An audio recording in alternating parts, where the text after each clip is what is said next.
Hey guys, and welcome back to another tips and tricks video for Friday the 13th. In this video I'll be talking about a technique called shift batting. This technique was created / figured out by Pappus.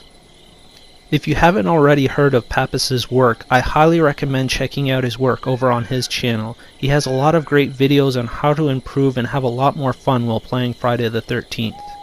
I left his links down in the description to his YouTube channel and his Twitch channel for everyone to check out. So to start out the video, I'm going to show you what the technique looks like first, and then after that I'm going to provide you with some information you'll need to know in order to do this technique. So without further ado, let's jump right into the video and take a look at this technique. Here's a brief summary of what shift batting is. What you're doing is waiting for Jason to use his shift ability and trying to time your attack so that you hit Jason as soon as he comes out of his shift.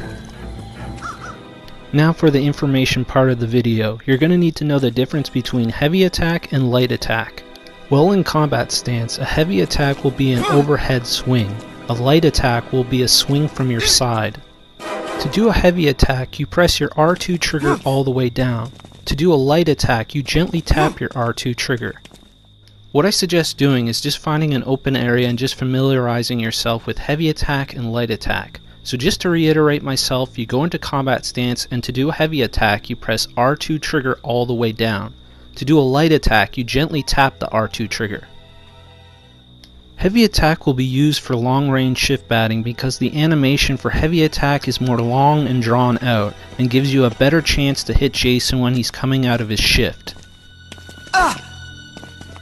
Light attack will be used for short range shift batting because the animation for light attack is short and quick and gives you a better chance of hitting Jason coming out of his shift at close range. Short range shift batting is the best place to start out if you've never tried shift batting out before because it's easier to time your attack. When you see Jason use his shift at close range, you enter into combat stance right away and gently tap your R2 trigger to do a light attack. So now without further ado, let's take a look at short range shift batting. When Jason uses his shift, turn on your combat stance right away and gently tap your R2 trigger for a light attack. When Jason comes out of his shift, if you've timed it correctly, he'll run right into the swing of your weapon. Short range shift batting is the best place to start out because it's pretty simultaneous. You see Jason shift, you go into combat stance and swing right away, and most likely you'll hit him. When you're in short range to Jason trying to set him up for short range shift batting like you see in these clips, the Jason player will most likely start throwing knives at you, so you need to watch out for that and get out of the way of them. When you use the shift batting technique, it can frustrate a person that's playing as Jason, and when you get someone to that point, they become far less effective when playing as Jason, and they might lose their motivation to go after you. This is mid-range shift batting. You can still use light attack at this range, but personally I prefer to use heavy attack at mid-range. Mid-range shift batting will take more patience and timing because you have to gauge when to swing because there is more of a distance between you and Jason. This technique will take some trial and error before you start to feel comfortable with it, so don't get discouraged if you're not having success with it right away.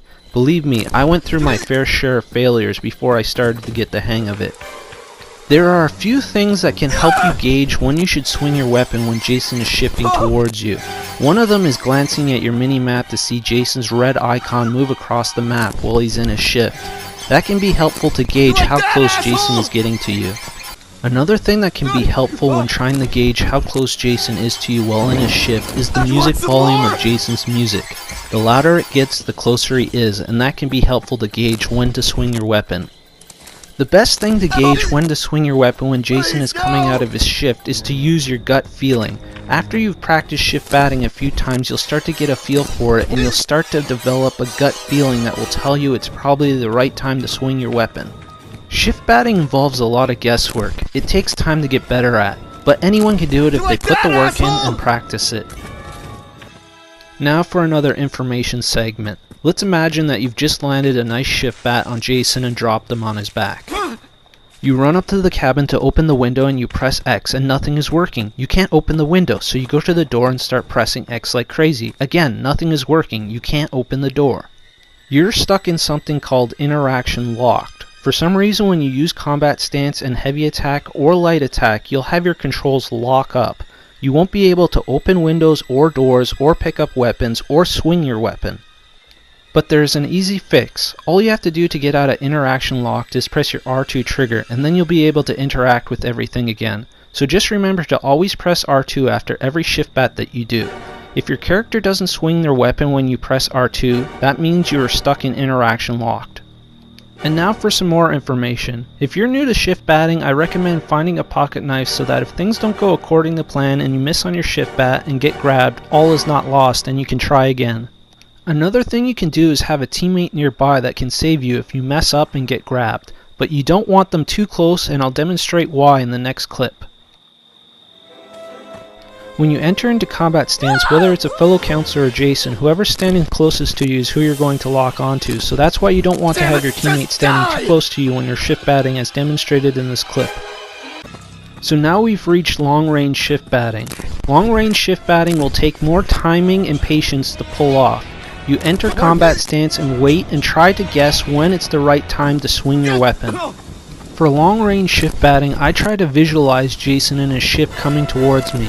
Even though I can't see Jason while he's shifting, I find it helpful to me to imagine him speeding towards me in his shifts so I can better gauge when to swing my attack.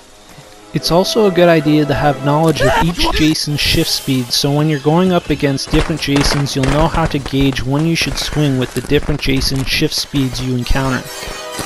You like that, asshole? I dodge to my left or right sometimes after shift batting. The reason I do this is because of instances like this clip where you sometimes don't get the stun. The dodge can help you avoid the grab if you don't stun Jason, which can happen sometimes. So to do a dodge after the stun, hold left or right and tap your L2 trigger to do a dodge. Another fun thing you can do instead of timing an attack when Jason comes out of his shift is time a dodge instead, and when he misses his grab you can crack him with your weapon. Why won't you fucking know? Just another example of timing a dodge instead of an attack. Fuck you! These clips you see here are shift batting clips while not in combat stance. I don't recommend doing shift batting without combat stance because you won't lock onto Jason like you do when using combat stance, and you can't dodge to your left or right while not in combat stance. The only reason I would use shift batting while not in combat stance is if there were a bunch of counselors around me and I was worried I might lock onto them. So in that instance, it might be useful not to use combat stance. Damn it, just die! Here is a highlight reel shift batting clip submitted by Mr. Nerd97 where he actually demasks Jason while shift batting. Mr. Nerd97 is doing a series of helpful videos for Friday the 13th, and you should definitely check them out. His links are down in the description for everyone to check out.